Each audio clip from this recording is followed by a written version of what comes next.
Education क्या रहा है आपकी? मेरी पढ़ाई थोड़ी रोचक रही है। मैं यूपी के एक बहुत छोटे से एक कस्बे से पैदा हुआ व्यक्ति हूँ। उसके बाद मेरी दिल्ली में 12वीं तक पढ़ाई हुई है।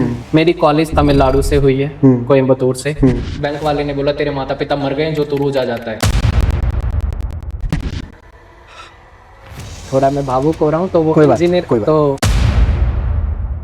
कहाँ पॉलिटिक्स में घुस गए भाई? एक पार्टी लॉन्च करी, जनरल जनता पार्टी।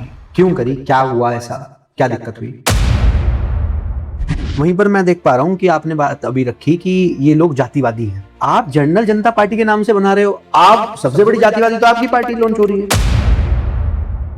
हमारा सपना है कि आने वाले 2 सालों में हम 5000 जनरल समाज के लीडर पैदा करें।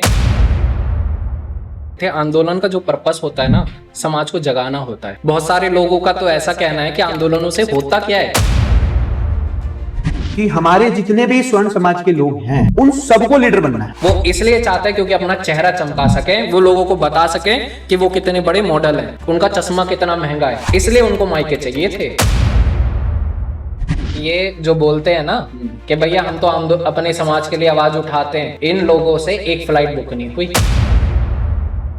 हर्ष के जाने में हमें कोई दिक्कत नहीं है और उसने अच्छा काम किया। सारे नेताओं को, पक्ष विपक्ष को, सबको मिलना चाहिए था।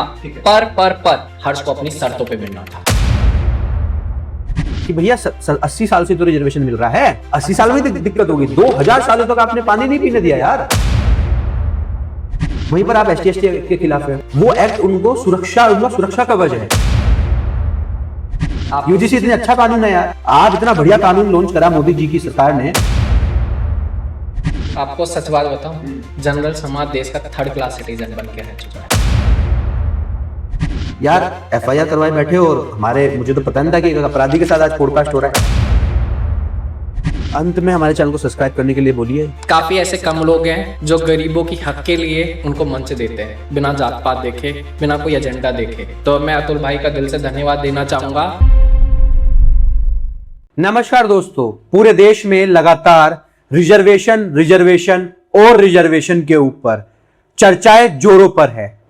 प्रोटेस्ट भी हो रहे हैं और इंटरनेट पर रिजर्वेशन को लेकर काफी कुछ चल रहा है। उसी बिहाफ पर बहुत सारे लोग नेता बनने की कोशिश कर रहे हैं। वैसे ही एक नेता जिससे आज हम वार्ता कर रहे हैं, आज हमारे साथ एक ऐसे नेता जुड़ने वाले हैं जो पिछले 2 साल से करीब रिजर्वेशन के खिलाफ, UGC के खिलाफ लगातार काम कर रहे हैं। तो आज हम मिलवाने वाले हैं वन एंड ओनली उमंग शर्मा, जो जनरल जनता पार्टी के फाउंडिंग मेंबर हैं। कैसे है उमंग भाई? सबसे पहले तो बहुत बहुत धन्यवाद इतने शॉर्ट नोटिस पे हमारे पॉडकास्ट रूम में आना। इसके लिए भाई बहुत बहुत धन्यवाद। धन्यवाद तो आपका है जिसने जनरल समाज की आवाज के लिए एक मंच प्रदान किया। आजकल ऐसा कम देखा जाता है कि बिना जाति और कैटेगरी के लोगों को मंच दिया जाए। तो आपका धन्यवाद कि आपने जनरल समाज को बोलने का और सुनने का ये मौका दिया। ठीक है। इसमें मैं एक बात और कहूंगा। जी भाई। मैं नेता नहीं हूं। फिर क्या हो भाई? मैं अपनी पार्टी का एक सबसे छोटा कार्यकर्ता हूं, हाइट में भी और काम में भी। अच्छा। क्योंकि मैं जितना भी करूं मुझे ऐसा लगता है मैंने बहुत कम कर दिया। अच्छा। दिन में 24 घंटे होते हैं, जितना भी मैं काम करूं मुझे लगता है कि कुछ कमी रह गई। अच्छा, ये तो मोदी जी वाली बात बोल दी आपने कि भाई कमी रह गई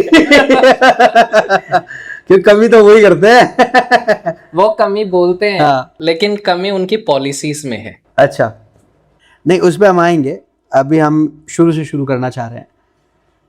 हम चाहते हैं कि आपके बारे में हर एक वो शख्स जो इंटरनेट पर पहली बार देख रहा है वो जाने सब कुछ। तो शुरुआत शुरू से शुरू करते हैं। सबसे पहले उमंग भाई, एजुकेशन क्या रहा है आपकी? कितने तक पढ़ाई करी है और कहाँ से करी है? मेरी पढ़ाई थोड़ी रोचक रही है। मैं यूपी के एक बहुत छोटे से एक कस्बे से पैदा हुआ व्यक्ति हूँ। माता पिता को गांव छोड़ना पड़ा क्योंकि बहन के इलाज के लिए सुविधाएं नहीं थी। हम दिल्ली आए। यूपी में कहाँ से हो? यूपी के मैं बुलंदशहर डिस्ट्रिक्ट। बुलंदशहर से। ठीक है। आज भी वहाँ बिल्कुल पास में जहाँ बैठे हैं मेरठ से बुलंदशहर ज्यादा दूर नहीं है। हाँ जी, फिर आज भी रेल और काफी चीज का आज भी अभाव है 21वीं अच्छा। सदी में। अच्छा। उसके बाद मेरी दिल्ली में 12वीं तक पढ़ाई हुई है। हम्म मेरी कॉलेज तमिलनाडु से हुई है, हम्म कोयम्बतूर से। हम्म वहां पे मैंने साउथ बीटेक, साउथ से मैं वहां मैंने बीटेक कंप्यूटर क्या साइंस नॉर्थ किया में है। नहीं थे कॉलेज जो साउथ जाना पड़ गया यार? कॉलेज तो थे, लेकिन शायद हमारे समाज के लिए सीटें कम थी। अच्छा, सीटें कम थी। साउथ में है सीटें समाज के लिए? देश में ही बुरा अभाव है, इसलिए प्राइवेट स्कूल में कॉलेज में जाना पड़ा। सरकारी स्कूल का टॉप का व्यक्ति हूं मैं। दिल्ली के रामजस स्कूल में बोर्ड पे नाम है। हम्म आज भी वोटिंग के लिए मेरे माता पिता जाते हैं तो वो गर्व महसूस करते हैं, लेकिन वो गर्व के साथ एक दुख होता है कि जनरल समाज को, उसके बच्चे को वहां पे सीट नहीं मिली। तमिलनाडु के एक प्राइवेट कॉलेज से मैंने इंजीनियरिंग करी। 9 CGPA करने के बाद मेरी जॉब एक मल्टीनेशनल कंपनी में लगी। मैं ब्रांड एम्बेसडर टेक्निकल था। मैं यूएस भी जा चुका हूँ टेक्निकल के लिए, और उसके साथ साथ मैं अपने समाज का कार्य कर रहा हूँ। अच्छा, यूएस जा चुके हो? मैं यूएस, वीजा लगवा चुके एक बार? हाँ, मुझे 10 साल का वीजा है और 2033 अच्छा, 10 साल का वीजा है? 10 साल का वीजा जा सकते हो उमंग भाई? हाँ जी। कि जिस तरीके से एजुकेशन आपने बताई कि बीटेक करी, तो प्राइवेट कॉलेज में तो यार काफी एक्सपेंसिव होता है, तो कहाँ से अफोर्ड करा? फैमिली, पहले फैमिली बैकग्राउंड कैसा है ये बताइए थोड़ा। जब मेरी 12वीं चल रही थी, मेरी माता पिता दोनों कमाते थे। मम्मी सिलाई काम करती थी। बोलते हैं कि 100 पिल्लो कवर बनाओ तो आपको 10-20 रुपए मिलेंगे। रात भर कार्य करती थी। मैं पढ़ाई करता था, पढ़ाई के लिए जगह भी नहीं होती थी। मैं किचन में पढ़ाई करता था बैठ के। सर्दियों के दिनों भी उनके काम करने के साथ साथ बड़ी स्ट्रगल की है। मम्मी ने भी, पापा ने भी बहुत स्ट्रगल किया है। जब एडमिशन हुआ तो उसकी फीस 8 लाख थी। उसके साथ एक साल, कितने साल की पूरा टोटल हो? ये पूरे टोटल मैं बता रहा हूँ, 8 लाख की फीस थी। अच्छा। मैंने पापा को बोला कि स्कूल में टॉप किया है, बोर्ड पे नाम है। अब मैंने फॉर्म भरे हैं, काफी भरे हैं, और मेरा ऑलमोस्ट सभी कॉलेज में एडमिशन आ गया है। मुझे साउथ का ये कॉलेज काफी अच्छा लग रहा है। पापा बोले क्या फीस है? मैंने कहा 8 लाख। उनको पता था वो नहीं करवाने वाले। उन्होंने मेरे से झूठ बोला। जैसे एक छोटा बालक होता है ना, उसको कोई जिद करता है कि मुझे ये चाहिए, और पिता नहीं दिला, वो कहता है आगे अच्छी वाली दुकान से दिलाऊंगा, और अच्छा कॉलेज दिलवाऊंगा, और दुकान के चक्कर में घर आ जाता था, बट वो बच्चे को वो खिलौना नहीं मिलता था। पापा ने कहा कोई दिक्कत नहीं है, हो जाएगा। झूठ बोला था। ठीक। मुझे पता था पिता का सामर्थ्य नहीं है। माता ने मुझे सच बताया। मैं बैंकों के चक्कर काटता रहा एजुकेशन लोन के लिए।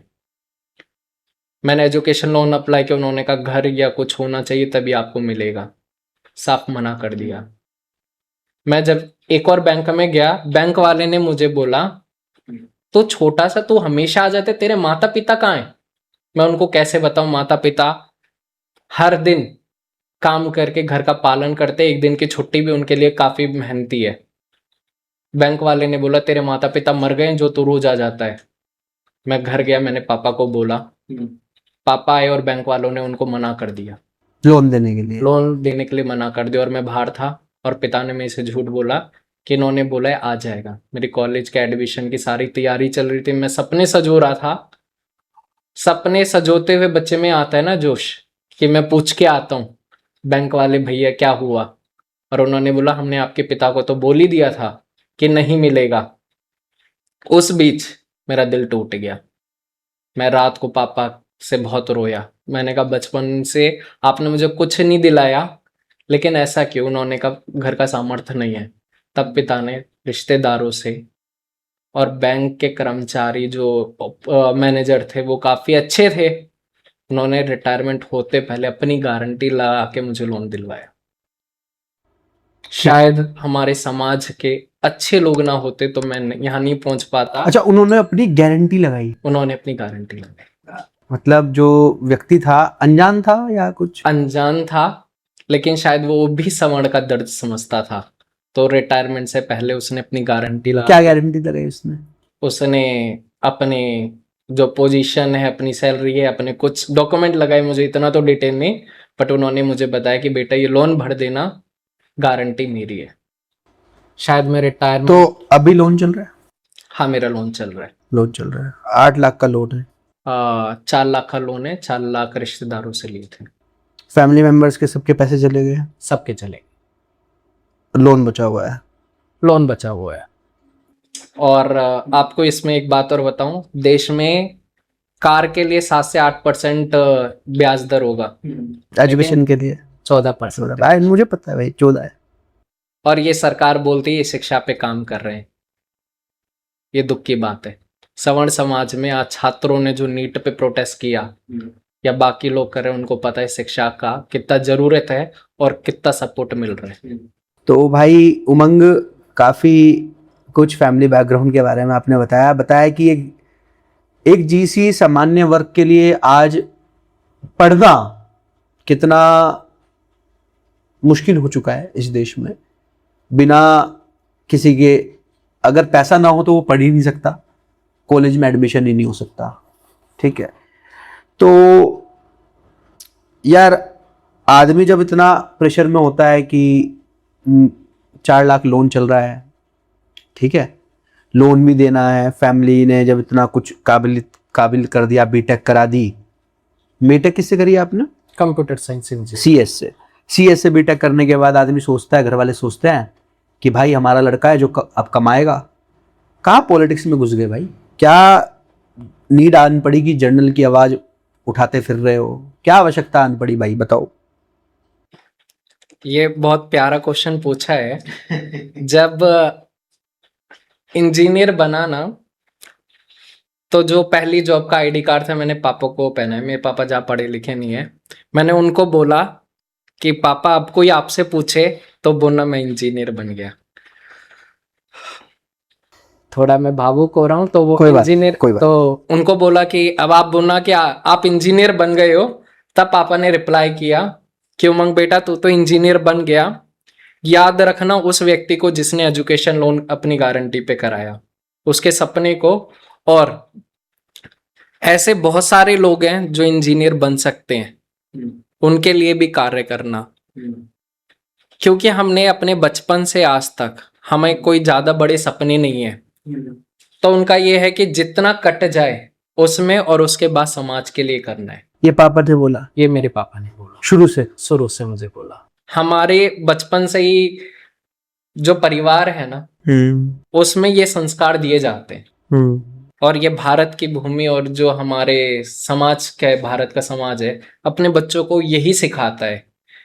लेकिन जब वो सिस्टम में आता है ना, वो उनको जातियों में बांटने लगता है। तो यही संस्कार है, तो उसी के लिए पापा ने प्रेरणा दी, तो उसी पे हम कार्य कर रहे हैं। शुरुआत शुरू से ही करते हैं कि जीसी की लड़ाई कॉलेज के टाइम से शुरू हुई। कब शुरू हुई जडल की लड़ाई जो स्टार्ट करी? क्या हुआ था? ऐसा हुआ तो मतलब हमने समझा पूरी स्टोरी से ही आपकी कि हुआ तो पहले दिन से ही है, जब से जर्नल में पैदा हुए तब से संघर्ष है। संघर्ष के बिना तो यहाँ जीना है ही नहीं जर्नल में रहकर। फिर भी क्या रहा? बचपन में लड़ाई नहीं, संघर्ष था वो अपने आप में।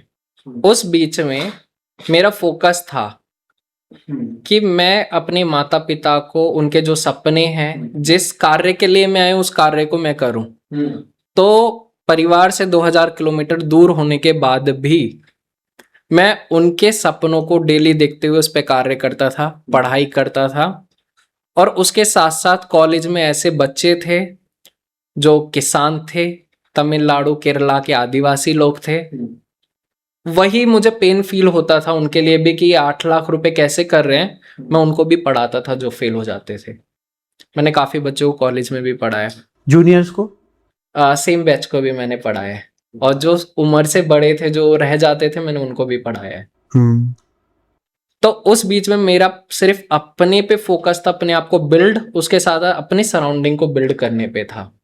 जब जॉब लग गई, जब मैं सक्षम हुआ कि मैं समाज को कुछ दे सकता हूँ, समाज ने जो मुझे दिया है मैं उसको भी और ज्यादा अमाउंट पे दे सकता हूँ, तब मैंने सोचा कि अब कार्य करना होगा। स्टार्ट कब से हुआ? क्या तारीख थी? कुछ याद है? सन कौन सा था? 2 साल पहले ही कब का था? एग्जैक्टली तारीख तो याद नहीं है, बट हाँ 2 साल पहले रिजर्वेशन रिफॉर्म पे लिखना स्टार्ट किया।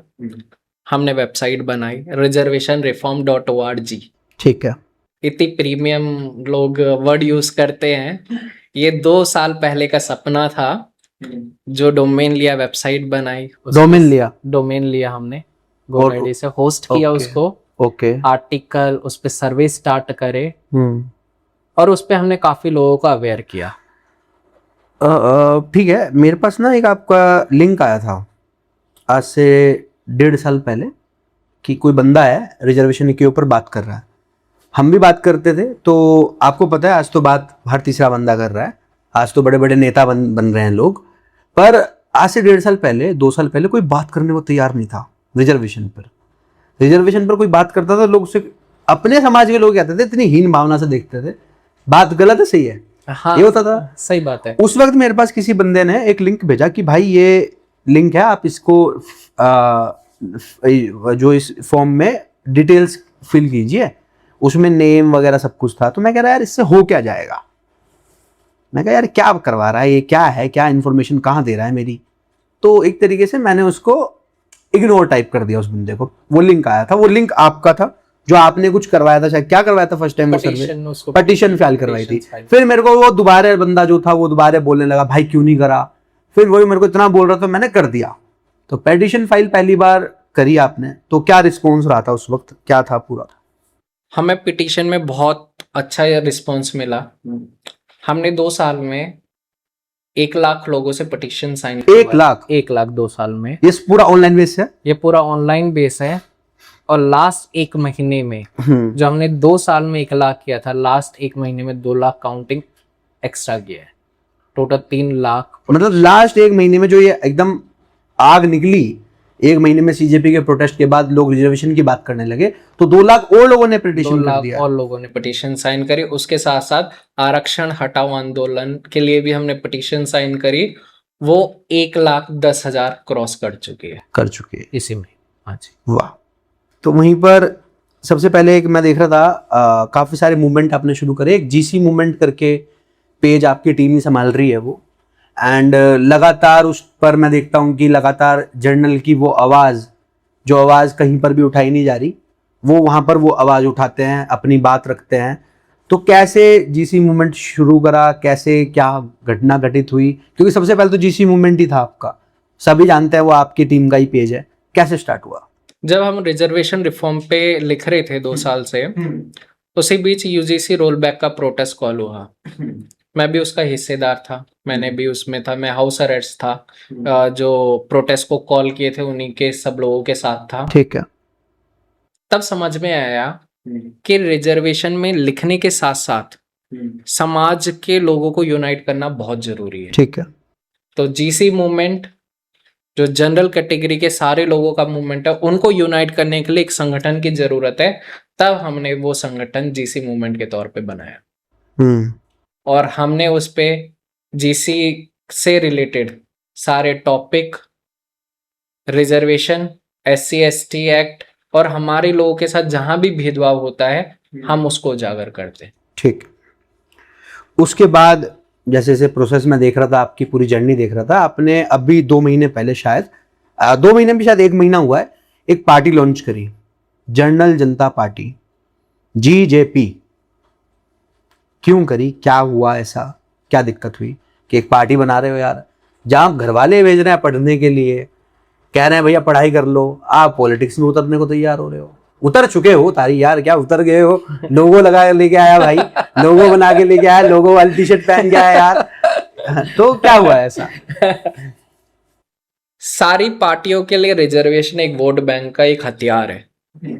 उनको सिर्फ अपनी पॉलिटिकल पार्टी चमकानी है। सवर्ण जब भी अपने हक की बात करता है ना कोई पार्टी उसको राजनीतिक फायदे के तौर पे देखती है। मैंने कहा कि जब हमारे लोग मेहनत कर रहे हैं तो कोई और पार्टी उसका क्यों बेनिफिट लेगी? जीसी के लोग लेंगे, उनके खुद की पार्टी होनी चाहिए। भैया क्यों करेंगे हम विपक्ष को वोट, क्यों करेंगे सरकार को वोट, क्यों करेंगे किसी और को वोट? हम अपने सरकार का मतलब बीजेपी को वोट, विपक्ष का मतलब कांग्रेस को वोट, बिल्कुल नाम ले लेते हैं, बिल्कुल लेंगे। बीजेपी को या कांग्रेस को क्यों वोट करेंगे? सवर्ण समाज, जनरल समाज अपनी लोगों को वोट करेगा, अपनी पार्टी को वोट करेगा। बीजेपी वाले स्वर्ण नहीं है क्या? स्वर्ण नहीं है बीजेपी वाले, जनरल नहीं है। वो तो कहते हैं सबसे बड़े हिंदुत्ववादी हैं। क्या बात कर रहे हो यार आप?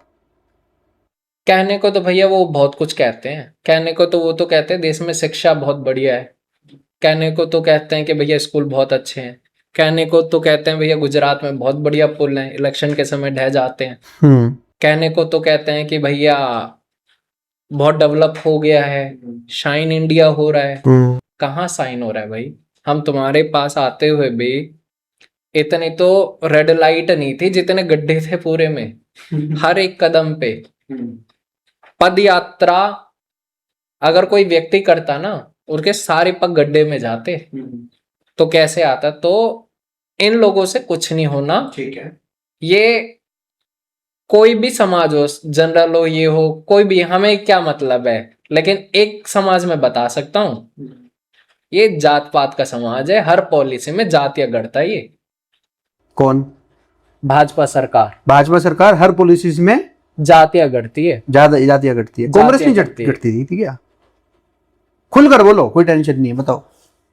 कांग्रेस भी करती है। कांग्रेस और बीजेपी ये एक ही थैली के चट्टे बट्टे हैं, कोई ज्यादा इनमें कोई फर्क नहीं है, कोई फर्क नहीं है।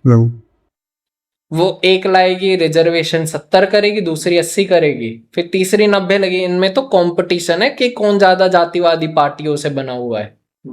इन लोगों की तो सारे यही थे। तो जब ये चीजें चल रही थी, हमने कहा हमारा समाज पागलों का समाज थोड़ी है, हमारा समाज विद्वान समाज है, इनकी चालाकियां समझता है और खुद की पार्टियां बनाएगा। ठीक है, ठीक है। वहीं पर मैं देख पा रहा हूं कि आपने बात अभी रखी कि ये लोग जातिवादी हैं। भाई, आप जनरल जनता पार्टी के नाम से बना रहे हो, आप सबसे बड़ी जातिवादी तो आपकी पार्टी लॉन्च हो रही है, लग रही है। बताओ। लगने को तो कुछ भी लगता है, लेकिन आपने जो पार्टी का नाम बोला, आपने बोला जनरल जनता पार्टी। जनरल का मतलब होता है सामान्य, सामान्य जनता पार्टी। हमारी पार्टी हर सामान्य वर्ग की जाती है। आज देश में कोई वीआईपी नहीं है, स्वर्णों की नहीं है, केवल स्वर्णों की। हम सब सामान्य हैं। सामान्य में किसको फ्रेम कर रहे हैं आप? सवर्ण का मतलब होता है जो सारे वर्णों को साथ लेके चले। अच्छा।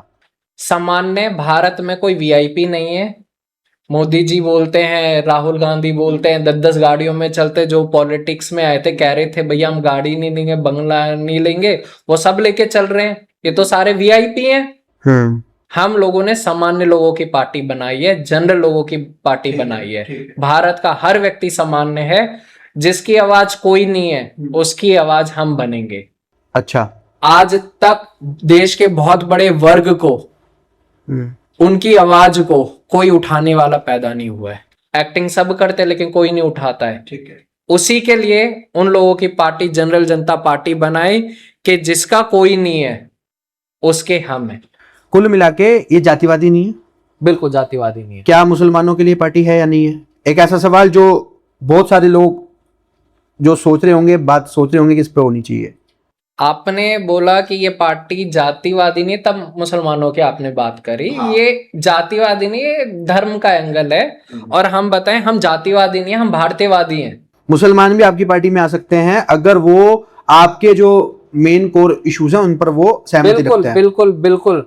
भारत का कोई भी व्यक्ति जो रिजर्वेशन के अगेंस्ट है वो हमारे साथ आ सकता है। जो भारत में इक्वलिटी की बात करता है, जो सब लोगों की बात करता है, वो आ सकता है। और उसके साथ साथ ऐसा नहीं कि आप हमारी पार्टी में आके किसी दूसरे को गाली दो। आज देखते हैं कि पता नहीं कितने लोग बोल रहे हैं अपने आप को एक्टिविस्ट, हमें तो समझ में नहीं आता है। वो दिन भर गालियां देते हैं लोगों को, दूसरे लोगों को गालियां देते हैं। हमारी पार्टी में आपको हक की बात करनी है, समानता की बात करनी है, सामान्य न्याय की बात करनी है, सनातन की बात करनी है, जिसमें सब जितने भी सनातन में है सब धर्मों का आदर करना ही सनातन धर्म सिखाता है। ठीक है। अगर आप हमारी पार्टी के एजेंडे पे मैच कर सकते हो तो बिल्कुल आपका स्वागत है। अगर आप बोलोगे नहीं भैया हम तो अमीरों को ही देंगे फायदा, अमीरी को शिक्षा देंगे, उन्हीं को गाड़ी देंगे, बंगला देंगे, तो आप बीजेपी ज्वाइन कर लो या कांग्रेस ज्वाइन कर लो। अच्छा। या आप उस पे आओगे कि भैया गाड़ी नहीं लेंगे लेकिन फिर लेंगे, तो भैया आप आम आदमी पार्टी में। अच्छा। आप डायरेक्टली बोल रहे हो जैसे केजरीवाल ने बोला था गाड़ी नहीं लेके बंगला ले लूंगा और बाद में ले लिया। भैया वो डायरेक्टली बोल रहा है भाई अंदर। आपको मैं एक बात बता, हाँ देश में ये होता था कि अगर कोई लोग व्यक्ति बोल रहा है, भारत की जो आप राजनीति देखोगे ना, बहुत महान नेता दिए हैं इसने आजादी के समय, और वैसे आज के नेता बोलते कुछ है करते कुछ है। उनकी वजह से जो एक्चुअल जनजी है, जो देश का व्यक्ति है, अगर कोई ईमानदार व्यक्ति आना जाए ना, लोग उसको भी शक की नजर से देखते हैं। ठीक है। मैंने एक बात ऑब्जर्व करी सोशल मीडिया पर, मैं भी थोड़ा आईटी फील्ड से हूं तो मुझे पता है कि डेटा की बहुत वैल्यू है। फिर भी मैं एक बात पूछना चाहता हूं कि आपकी पार्टी बहुत ज़्यादा डेटा कलेक्ट कर रही है। अभी तक इतना डेटा कलेक्ट करना ऑनलाइन बेसिस पर, जैसे मैं आपकी वेबसाइट देख रहा था, जगह जगह फॉर्म फिल, जगह जगह हर मुद्दे पर फॉर्म फिल, इतने ज़्यादा डेटा कलेक्ट आप लोग कर रहे हो, करने क्या वाले हो, क्या कर रहे हो डेटा का, और इस डेटा का कुछ फायदा है जो आम जनता समझे, जो फील कर रहे हैं लोग वो इस चीज को समझे कि फायदा क्या है, क्योंकि वो फील तो कर दे रहे हैं पर उनको उसका कुछ फायदा नहीं दिख रहा है।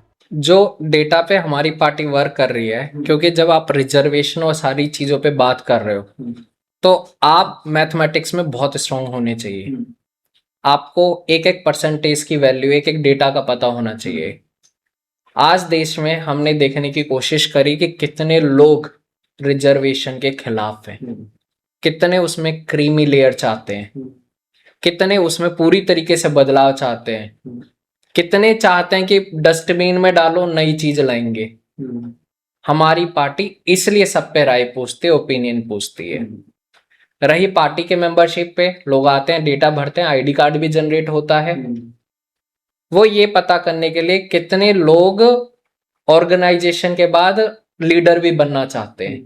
हमारा सपना है कि आने वाले 2 सालों में हम 5,000 जनरल समाज के लीडर पैदा करें, जो 5,000 जनरल समाज के लीडर खड़े करें, जो समाज के लिए बात करें, जो पार्लियामेंट में भी जाए, विधानसभा में भी जाए, अपने एरिया में भी बात करें। अच्छा, तो ये डेटा कितने लोग ऑर्गेनाइजेशन में रहना चाहते हैं, कितने लीडर बनना चाहते हैं, कितनी सेवाएं देना चाहते हैं, और कितने सिर्फ खिलाफ है, इसलिए आपको मल्टीपल दिखेंगे।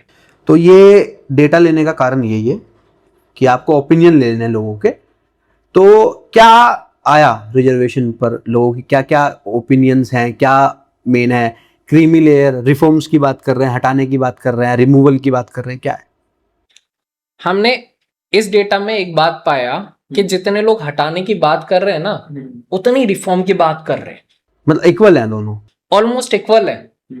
हटाने वाले से भी आप पूछते हो ना तो कहेंगे कि हाँ हटा दो, फिर आप उससे कहोगे कि अगर गरीब को मिले तो क्या, हाँ भैया गरीब को दे दो। हटाने का उसका मतलब है कि आज की जो पॉलिसी है ना, वो डस्टबिन में डाल दो, ये पूरी आउटडेटेड हो गई है।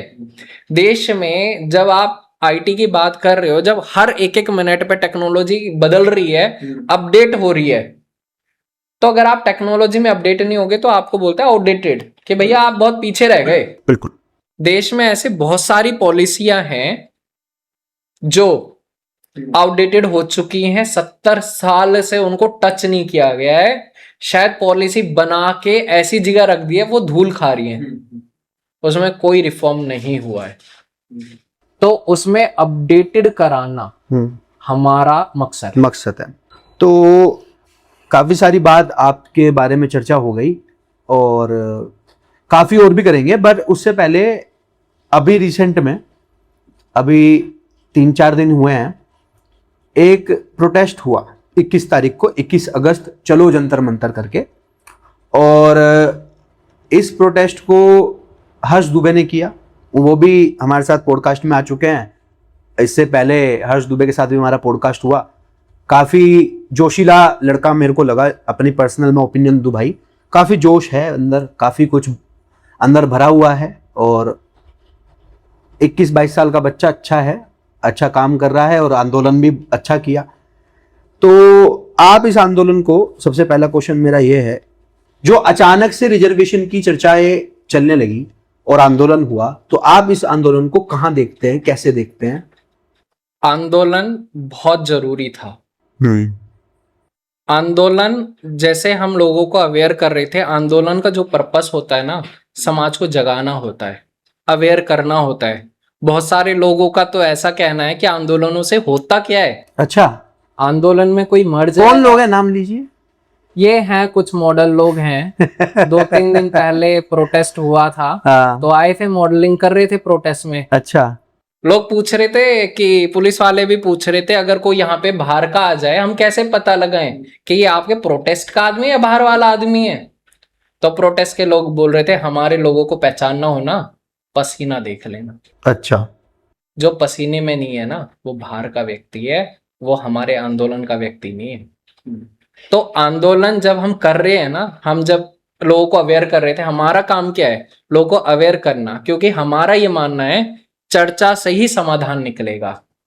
जितनी ज्यादा रिजर्वेशन पे देश भर में चर्चाएं, डिबेटें होंगी, वहीं से सोल्यूशन निकलेगा। तो आंदोलन क्रिएट करके पूरे देश में जो ट्विटर पे 2-4 लाख लोगों तक अवेयरनेस पहुंच रही थी, हर सोशल मीडिया का एक लिमिटेशन है, लेकिन आंदोलन से गांव का व्यक्ति अगर मोबाइल फोन भी नहीं था, उस तक आवाज पहुंची है। तो आंदोलन बहुत जरूरी था। आंदोलन अवेयरनेस के लिए दिल जीत लिया सरकार, दिल खुश हो गया। अच्छा, दिल जीत लिया। दिल जीत लिया जब देश के 150 करोड़ लोग रिजर्वेशन पे बात करने लगे ना। और 2 साल पहले आपने रिजर्वेशन रिफॉर्म वर्ड अपने अकाउंट का लिख के एक वेबसाइट बनाई थी, जब बैनर टंग रहा था ना, आंखों में आंसू थे। दोस्त ने पूछा क्या हुआ उमंग, मैंने कहा 2 साल पहले जब अकाउंट का नाम रखा था ना, इस सपने से रखा रिजर्वेशन था, रिफॉर्म, रिजर्वेशन रिफॉर्म जो सबसे पहला अकाउंट था, और हमारी डोमेन हमारी टीम हैंडल करती है। उसके बाद तो आज 36 हो गए हैं। आज तो आज तो रिजर्वेशन रिफॉर्म हर तीसरा बंदा बना दे, अच्छी बात है, अच्छी बात है, ये बहुत बड़ा पॉजिटिव ये साइन है। बहुत अच्छी बात है। और जब हमारा बाकी अकाउंट सस्पेंड होते हैं ना, हम लोग को बोलते हैं जितने अकाउंट हो आप बनाइए, क्योंकि जितना अवेयरनेस होगा हमारे समाज के लिए और देश के लिए उतना भला है। उमंग, अचानक से क्या होता है कि सीजेपी का प्रोटेस्ट खत्म होता है और मैं इस प्रोटेस्ट में भी इन्वॉल्व था प्रॉपरली, हम गए थे, चीजें देख के आए वहां पर। अचानक से क्या होता है, ऑब्जर्व आपने भी करा होगा, 1.5-2 साल से 2 साल से जैसे आप लड़ाई लड़ रहे हैं, कोई पूछने वाला भी नहीं था, रिजर्वेशन पर कोई बात करने को तैयार नहीं था, अंदर ही अंदर सब घुट रहे थे। अचानक से उमंग ऐसा क्या होता है कि सीजेपी के प्रोटेस्ट के जस्ट बाद लोग बात करना शुरू कर देते हैं, और हर्ष दुबे जैसा 21 साल का लड़का मीडिया के माध्यम से आगे आ जाता है, और वहीं पर एक पेज और बनाया जाता है, रिजर्वेशन हटाओ आंदोलन करके, जिसपे 1 महीने 15-20 दिन 25 दिन के अंदर अंदर उस पे 6 मिलियन के करीब फॉलोवर्स होते हैं। बाद में वो पेज वट एवर जो भी रीजंस हुए, क्या हुआ उस पर हम आएंगे बाद में।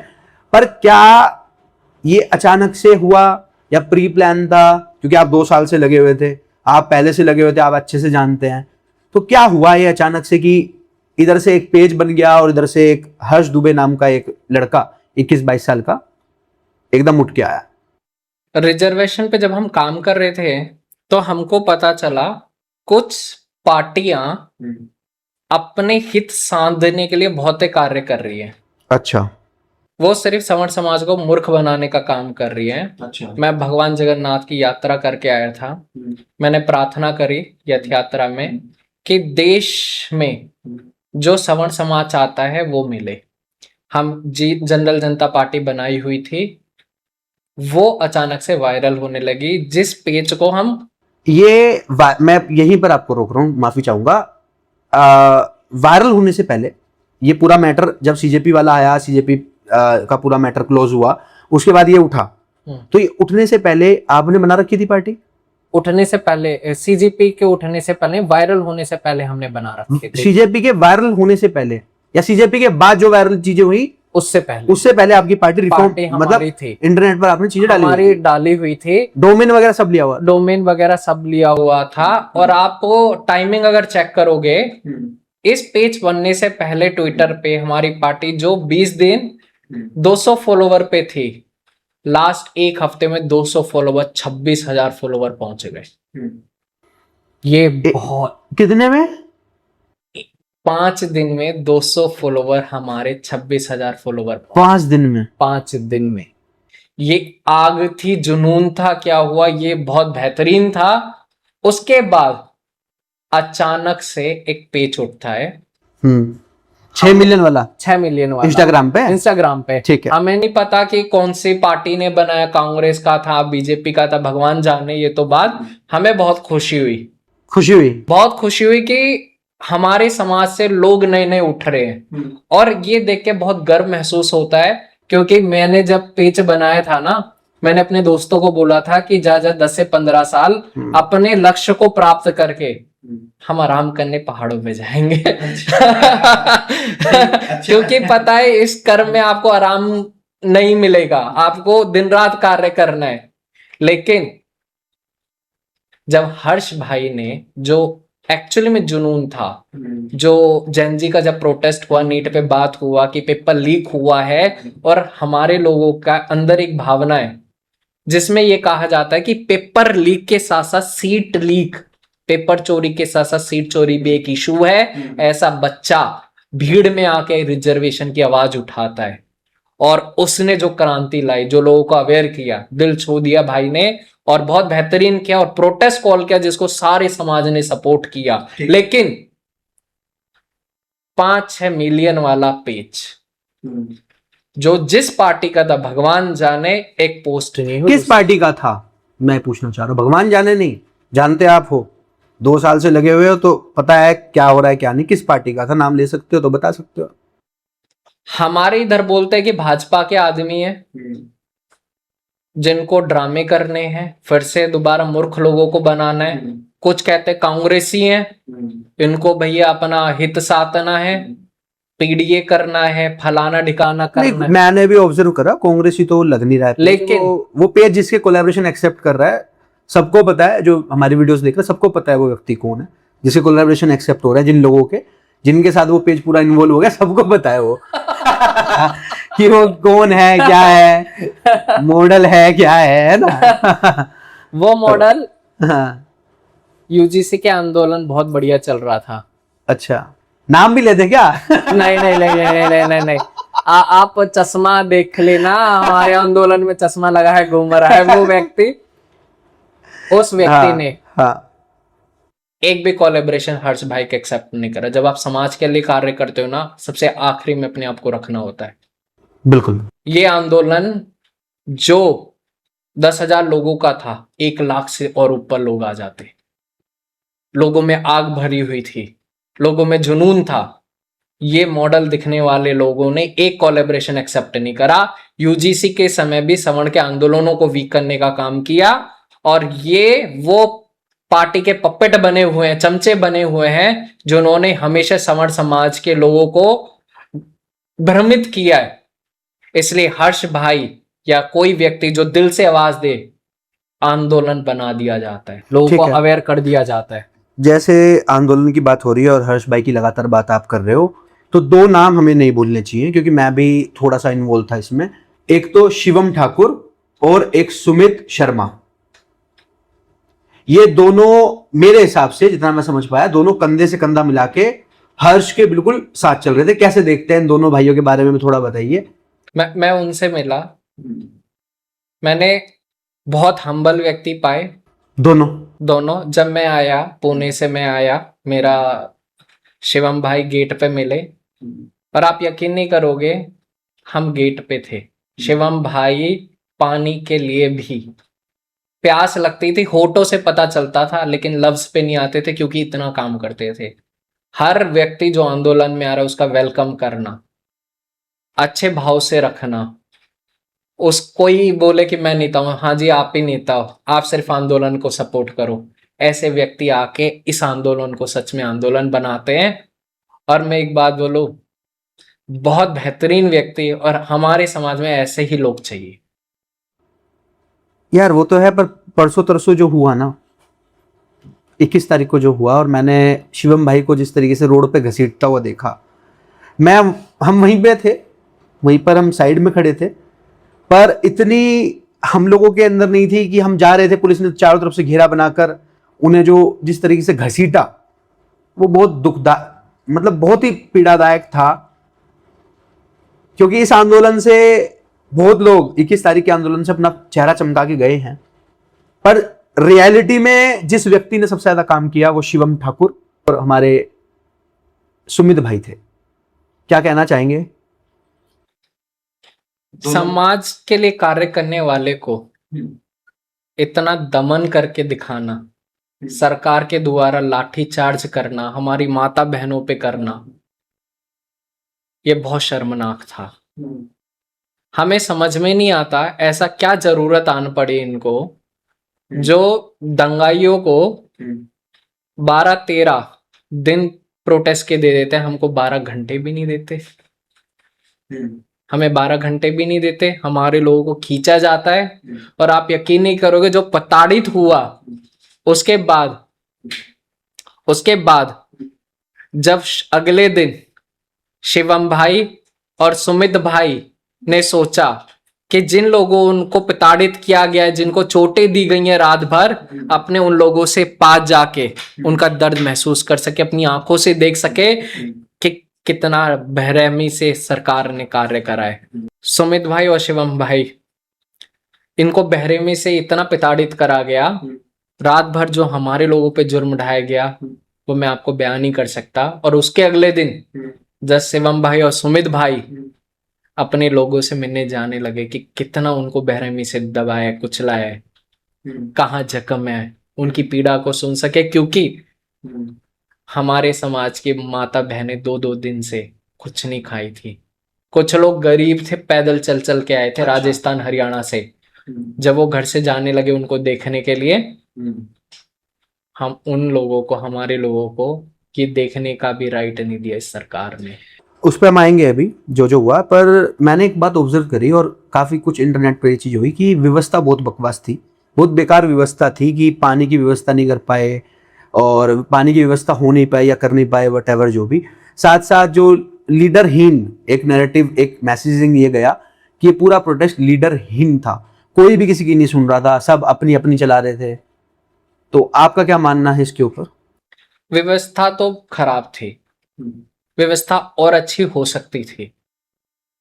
वहां पानी की कमी थी। जब हम लोगों को परमिशन के लिए बताया, जब मैं आ रहा था मुझे कॉल आया कि भाई यहाँ पानी की कमी है, तो कुछ हमारे जो भाई लोग थे और हम थे, हमारी टीम के बंदे, 3-4 जो पानी के वो होते हैं, बॉक्सेस होते हैं, उनको लेके गए थे। अच्छा, बोतल लेके बॉक्सेस जो होते हैं वो लेके गए थे वहां किया। उससे थोड़ी हिम्मत बनी और उन्हीं बोतल से जो पास में पुलिस के पानी भरने का है, खाली खत्म होने के बाद लोग वहां से भरने लगे। व्यवस्था अच्छी हो सकती थी लेकिन नहीं हो पाई, ये तो हमको मानना पड़ेगा। और खाने की और बाकी चीजों में भी बहुत अभाव था। एक चीज और देखी है मैंने यार उमंग भाई, कि हमारे जितने भी स्वर्ण समाज के लोग हैं उन सबको लीडर बनना है। एक भी बंदा लीडर के बिना, माइक के बिना बात ही नहीं करता है। हम सब लीडर बनना चाहते हैं, कोई भी प्रजा बनना नहीं चाहता, कोई भी किसी की सुनना नहीं चाहता। सबके पास ज्ञान है, सबको अपना नैरेटिव चलाना है, अपने एजेंडे चलाने हैं। आप कैसे देखते हैं? ये पूरे प्रोटेस्ट में मैंने देखा, ये सीजेपी में मैंने नहीं देखा था। दोनों प्रोटेस्ट में मैं अपना ओपिनियन दूं, मैं दोनों प्रोटेस्ट में था। सीजेपी प्रोटेस्ट में लीडर्स अलग थे, उनकी बात सुनी जा रही थी, चाहे कितने % भी सुनी जा रही हो। पर यहां पर अगर ये कुछ बोल रहे थे तो इनकी बात नहीं सुनी जा रही थी। तो आप कैसे देखते हैं कि ये लीडरशिप, हर किसी को लीडर बनना है, हर किसी को नेता बनना है, अपना चेहरा चमकाना है, इसको कैसे देखते हैं? यहाँ पे मैं पता है क्या कहूंगा, ये हमारे समाज की खासियत भी कह दो, वीक भी कह लो, कि हमारे समाज में बहुत लीडर हैं और ऐसे लीडर हर गांव, हर जिले अपनी पावर को एक सिस्टमैटिक तरीके से पेश करेंगे तो हम रिजर्वेशन रिफॉर्म और अपने गोल को अचीव कर पाएंगे। मैं ये नहीं कहूंगा कि हमारे समाज में ज्यादा लीडर होना कमी है, बट कुछ लोग क्रेडिट खाने वाले चमचे लोग हैं, आप उनको लीडर मत बोलिए। उन लोगों से क्या है कि माइक इसलिए नहीं चाहिए क्योंकि वो बोलना चाहते हैं, समाज को सही दिशा दिलाना चाहते हैं, वो इसलिए चाहते हैं क्योंकि अपना चेहरा चमका सके, वो लोगों को बता सके कि वो कितने बड़े मॉडल हैं, उनका चश्मा कितना महंगा है, इसलिए उनको माइक चाहिए थे। वो लीडर नहीं है। लोग बोलते हैं लीडर, लीडर नहीं है वो भ्रम फैलाने वाले, भ्रम करने वाले लोग हैं, वो लीडर नहीं है।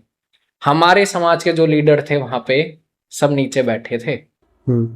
तो उमंग भाई, मैंने एक बात ऑब्जर्व करी, 3:30 बजे के आसपास 3 बजे के आसपास एंट्री मिली थी, 2:30 बजे के आसपास, 3 बजे रहे थे, और फिर 4 बजे के आसपास स्टेज लगा था। पहले तो परमिशन ही की, सो कॉल्ड परमिशन नहीं थी और ड्रामेबाजी कर रही थी दिल्ली पुलिस। तो मेरा यहां पर पॉइंट है कि जब जैसी स्टेज लगी उमंग भाई, इमीडिएटली उस पर मतलब इतनी अनुशासनहीनता थी पूरे समाज में, उस पूरे प्रोटेस्ट में, कि वहां पर हर कोई स्टेज पे चढ़ने को तैयार, चारों तरफ से वो स्टेज घेर ली गई और उस स्टेज पे हर एक बंदा चढ़ने को तैयार। वहां पर हर कोई हाथ जोड़ रहा है, शिवम भाई जोड़ रहे हैं, तुम्हारा हर्ष जोड़ रहा है, भाई नीचे चले जाओ, हर कोई बोल रहा है, पर नीचे उतरने को तैयार एक बंदा नहीं। तो क्या कहना चाहेंगे? हमारे समाज के ये बहुत बड़ी दिक्कत है कुछ लोगों में। जब कार्य हो रहा होता है ना, तब 3 से 4 लोग ही होते हैं, उससे ज्यादा नहीं होते। हर्ष भाई, शिवम भाई, सुमित भाई, दिन रात मैंने उनको देखा काम करते हुए। लेकिन जब मंच दिखने लगा, जो लोग चाहते नहीं थे ये आंदोलन सफल हो, वो सारे लोग स्टेज पे चढ़ रहे थे। एक्चुअली में जो कार्य करने वाला व्यक्ति है सुमित भाई, अगर आपके घर में किसी की शादी होगी ना, बहन या भाई की, उनका जो छोटा भाई होगा ना, जो काम कर रहा होगा, उसके फोटो देखना सबसे कम होंगे। और जो चमकाने वाले होंगे ना, वो बिल्कुल होंगे उनके बगल में, कि सारा अरेंजमेंट उन्होंने किया है। सुमित भाई, शिवम भाई, जिन्होंने सबसे ज्यादा काम करा, सबसे कम उनको हाईलाइट मिला। और जो लोग इस प्रोटेस्ट नहीं चाहते थे, जब परमिशन मिल गई, चश्मे वश्मे लगा के घूम रहे थे स्टेज पे। अब देख लेना भाई, वीडियो जाकर लोग चेक करेंगे चश्मा कौन लगा रहा था। चेक भी करना चाहिए, क्योंकि पता चले। सुमित भाई ने 2 से 3 बार मुझे बोला कि उमंग भाई आप आ जाइए मंच पे, 2 शब्द तो बोल दीजिए। मैंने कहा कि भैया अभी रहने दीजिए, ये तो पहला सीढ़ी है, ऐसे तो हजारों मौके आएंगे। और ऐसा वक्त आएगा कि सवर्ण समाज के लोग पार्लियामेंट में जब बिल आ रहा होगा रिजर्वेशन रिफॉर्म का, जश्न मना रहे होंगे। तो ऐसे मौके हजारों आएंगे माइक के लिए। अभी माइक और स्टेज के लिए काम करना हम लोगों की जिम्मेदारी है।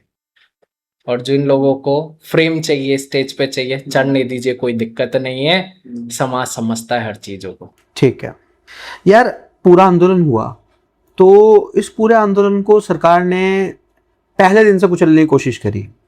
पहले परमिशन नहीं दी और परमिशन के इश्यूज करे, फैक्ट चेक करने लगे। उस पर हमने प्रेस कॉन्फ्रेंस करी और फिर प्रेस कॉन्फ्रेंस के बाद दिल्ली पुलिस ने उस फैक्ट चेक को रोका।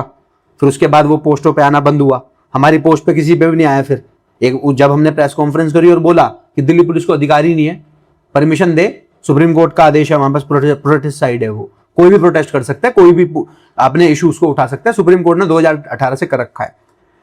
पर मेरा सवाल यहीं पर मैं आपसे पूछना चाह रहा हूं उमंग भाई, कि क्या कारण है कि इससे पहले यूजीसी हो, उससे पहले अनेकों आंदोलन हो, वर्तमान की भारतीय जनता पार्टी स्वर्णों की आवाज आंदोलन के रूप में उठने नहीं देती? आपका क्या मत है? ये आपने बिल्कुल सही बोला।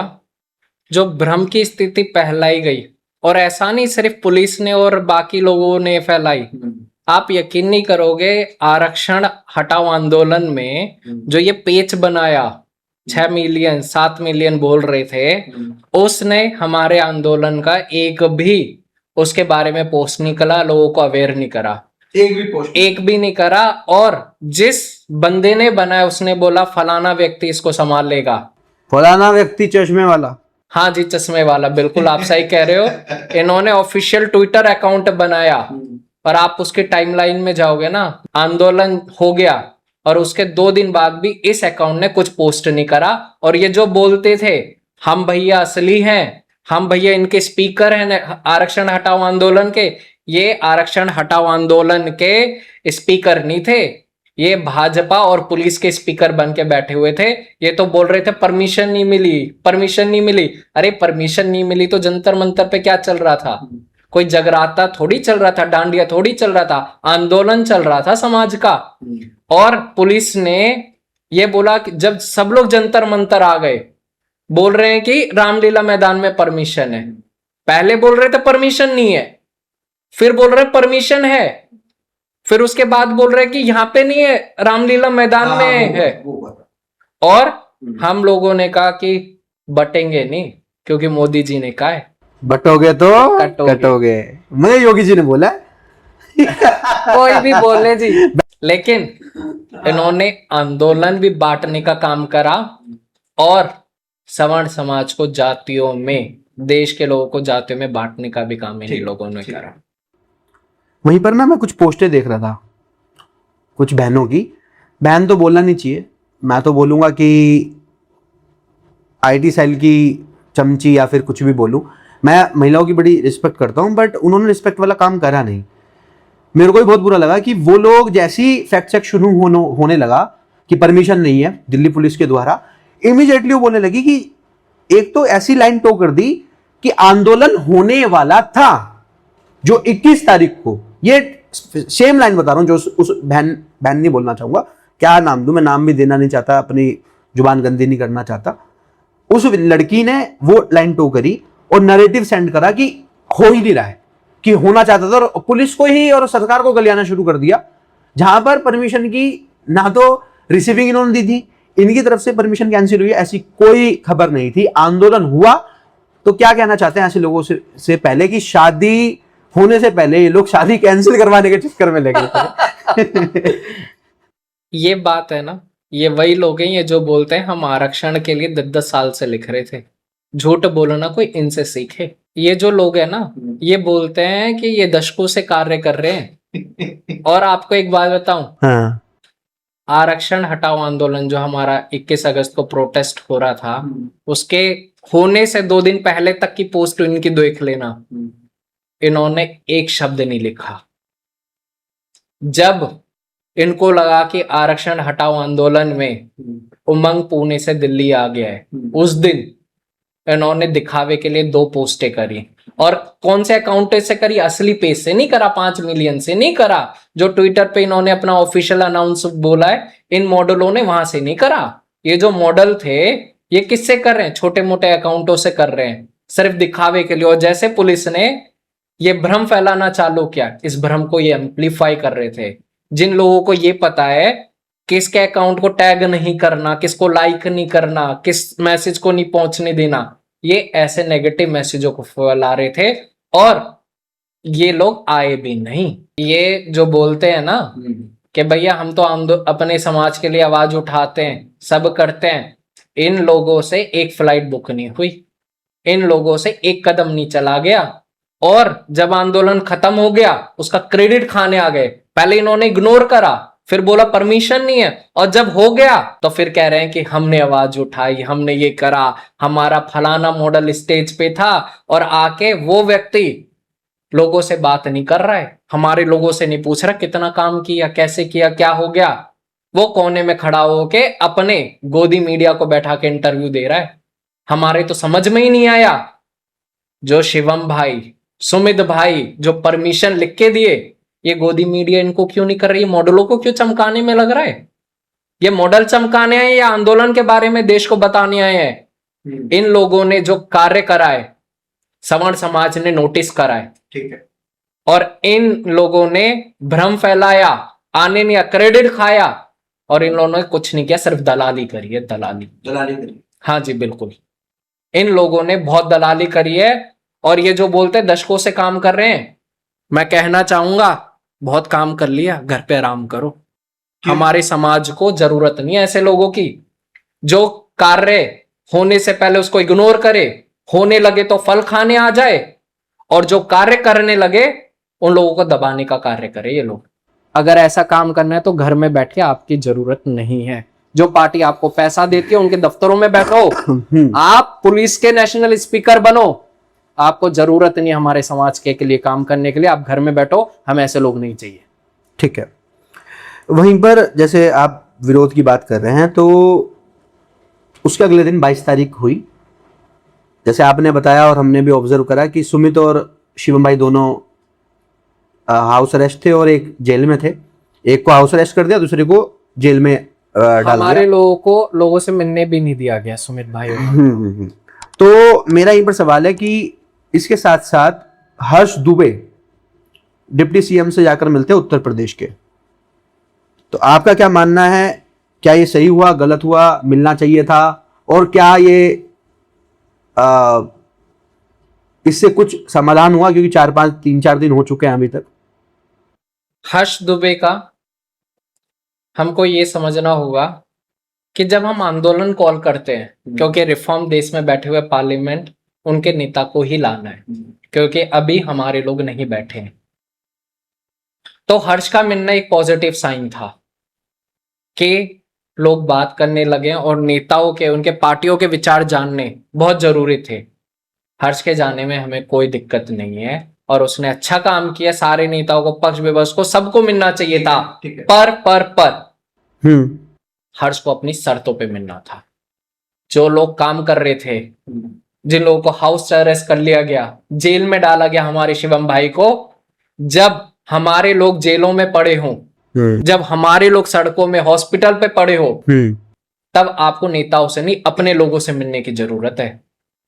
और अगर मिलने की जरूरत आन पड़े तो अपनी शर्तों पे मिलना होता है। तो उत्तर प्रदेश के डिप्टी सीएम पाठक जी मिले, तो उत्तर प्रदेश का तो मामला था ही नहीं है, दिल्ली में प्रोटेस्ट हो रहा था, और उत्तर प्रदेश के डिप्टी सीएम मिलने का क्या मतलब निकलता है? क्या लगता है आपको? देखो, इसका पूरा मतलब बिल्कुल साफ है कि देश में दो गुट हैं भाजपा में। वो जो दो गुट है ना आपस में, एक गुट फलाना राज्य से है, सिर्फ नाम लो, फलाना राज्य, किसका नाम ले लो, किस राज्य का? ये गुजरात में गुजरात लॉबी, गुजरात लॉबी, बिल्कुल ठीक है। गुजरात राज्य के लिए काम करे, उनके लोगों के लिए काम करे, वहां रिफॉर्म की बात करे तो सही है, होना चाहिए। बट इन्होंने वहां पे भी कुछ नहीं करा है, वहां पे भी पुल ढह रहे हैं। और ये जो लॉबी बोलती है कि हम गुजरात का डेवलप कर रहे हैं, ये जो लॉबी है और ये जो एक उत्तर प्रदेश लॉबी है, ये दिखाता है कि भाजपा में दो लॉबी आपस में बटी हुई है। और ये जो गुजरात लॉबी है, ये रिजर्वेशन पे काम नहीं करना चाहते, ये सवर्णों के लिए समानता पे काम करना नहीं चाहते, ये प्रोटेस्ट का दमन करना चाहती है। होम मिनिस्ट्री लेके सिर्फ इन्होंने दबाए, लोगों को मारा है, हॉस्पिटलों में डाला है, और जो लोग मिलने जाए उनसे बात पूछने के लिए उनको हाउस अरेस्ट कर दिया जाए, जेल में डाल दिया जाए। और जो दूसरी लॉबी है वो कह रही है कि दिल्ली में तुम्हारी आवाज नहीं सुनी जाएगी, तुम लखनऊ आओ। और लखनऊ में डिप्टी सीएम के साथ हर्ष बैठता है, लेकिन शर्त दबा दिया जी। हमारे प्रोटेस्ट को, हमारे जो शर्तों पे था उसको गलत किया। हर्ष को जाना था, आंदोलन के उनके लोगों के आग को लेकर उनके दर्द को बयां करना था। हर्ष को बोलना था सीएम साहब से कि गाजियाबाद पुलिस है, हमारे लोगों को कब छुड़वाओगे, कब काम करवाओगे, लेकिन वो ना हो सका। ये दुख की बात है। तो हर्ष ने क्या बात करी है आपके हिसाब से? आपको कोई इन्फो आई हो, क्या बात हुई है, किस बात पर चर्चाएं हुई? क्योंकि मैंने तो वो वीडियो ही देखी थी। चर्चा क्लियर होती तो हमारे समाज में एक छोटा गुस्सा ना होता।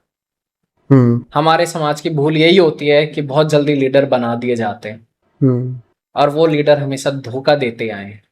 तो क्या आप ये कहना चाह रहे हैं कि हर्ष ने धोखा दिया है या देने वाला है? क्या कहना चाह रहे हैं? हर्ष ने जो कार्य करा वो गलत किया, क्योंकि वो एक आंदोलन का फेस था। सुमित भाई और शिवम भाई उसके अंग थे। आपको अकेले जाने का हक किसी ने नहीं दिया था, और अगर आप जा भी रहे थे तो आपको वहां बात करनी थी हमारे लोगों की, आपको हमारे अपने लोगों की बात करनी थी। आप रिप्रेजेंटेटिव थे आंदोलन के, आपने क्या करी बात? कोई क्लियर ही नहीं था। तो आप क्यों गए, किस लिए गए, क्या बातें करी, उसे क्या फायदा हुआ, वो अभी तक क्लियर नहीं है। तो इसलिए हमारा समाज इसको अभी देख रहा है कि ये किस डायरेक्शन में जा रहा है। ठीक है, ठीक है। जैसे आप विरोध कर रहे हैं वैसे ही हर्ष का विरोध कुछ, जैसे कि अभी थोड़ी देर पहले बात हो रही थी, कुछ लोग हर्ष को बीजेपी का प्लांटेड व्यक्ति बोल रहे हैं। मेरे को भी कमेंट्स आ रहे हैं, मैसेजेस आ रहे हैं लगातार कि ये तो बीजेपी का प्लांटेड निकला, ये तो बीजेपी का दलाल था, ये सब शब्द हो रहे हैं। और हर्ष के अभी कमेंट बॉक्स में लगातार मैं 2-3 दिन से देख रहा हूं, जब से वो मिलके आया डिप्टी सीएम से, लोग लगातार उसके विरोध में ट्विटर से लेकर सब जगह नैरेटिव चला रहे हैं। जो लोग प्रोटेस्ट में आए भी थे वो भी अब हर्ष के खिलाफ होते हुए दिख रहे हैं, जो अपना चेहरा चमकाने आए थे। जिस हीरो की आपने बात करी, जैसे आपने फिल्म स्टार की बात करी, चश्मा वाले की, वो भी विरोध में एक तरीके से उतर गया। तो क्या कहना है आपका, क्या वो लोग विरोध सही कर रहे हैं, गलत कर रहे हैं? वो बिल्कुल गलत कर रहे हैं। हर्ष का सिर्फ ये, क्योंकि आप भी तो विरोध कर रहे हो, अभी बैठ के आपने विरोध हर्ष करा। का हमने विरोध किया है, मिलने के लिए नहीं करा है, शर्तों के साथ, अपनी डिमांड ना रखने के लिए, और वो क्लियर पिक्चर ना होने के कारण वो वहां गलती किया है। लेकिन दलाल जैसे शब्द उस भाई के लिए बोलना, जो आंदोलन के, जो भीड़ में खड़े होके कॉकरोच के बोल के आए कि आपने हमारे समाज की बात नहीं रखी, आपकी स्टूडेंट की बातें आधी अधूरी हैं। जिस व्यक्ति ने उस प्रोटेस्ट को किया, जब आंदोलन में कोई भी व्यक्ति करता, सरकार बुलाती या पक्ष बुलाती, अगर विपक्ष कांग्रेस बुलाती तो उसे कांग्रेस का दलाल बोलते ये लोग, बीजेपी बुलाती तो बीजेपी का दलाल बोलते लोग। और ये बोलने वाले कौन है? ये मॉडल बोल रहे हैं इनको दलाल, जिन्होंने ये मानना था आंदोलन करने से होता क्या है ऐसे लोग। अरे आंदोलन करने से समाज अवेयर होता है, ऐसे लोग बोल रहे हैं उनको दलाल। अगर वो दलाल है तो आप क्या हो? ऐसे शब्दों का चयन कहां से कर रहे हो? अरे वो तो तुम्हारा नाम है जो समाज बोल रहा है, जो मॉडल चमका रहे हो। सब बोल रहे थे ये क्या है, यहाँ मॉडलिंग करने आंदोलन में। आप यकीन नहीं करो, महिलाएं थी, गांव के लोग थे वहां पे, हरियाणा के गांव के लोग थे, राजस्थान के गांव के लोग थे, वहां से ऐसे ऐसे लोग आए हुए थे और ये मॉडलिंग कर रहे थे। हर्ष को ऐसे शब्दों का करना गलत है, लेकिन हर्ष को मिलना था अपनी शर्तों पे, तो ऐसे चीजों का हम सपोर्ट नहीं करते। इस आंदोलन से लास्ट सवाल है मेरा, और हम इस आंदोलन के मुद्दे को पोस्ट करेंगे क्योंकि काफी कुछ डिस्कशन हमने कर लिया है। सामान्य वर्ग मतलब जनरल वर्ग का कितना फायदा और कितना नुकसान हुआ? नुकसान तो नहीं हुआ, फायदा ही फायदा हुआ। समाज में काफी लोग अवेयर हुए इस टॉपिक को लेके। देश के हर गांव तक आज रिजर्वेशन की बात हो रही है, मेन स्ट्रीम मीडिया बात कर रही है, डिप्टी सीएम साहब भी बोलने लगे हैं, तो फायदा ही फायदा हुआ है। अच्छा, और फायदा आपको बताऊं क्या हुआ है? क्या हुआ है?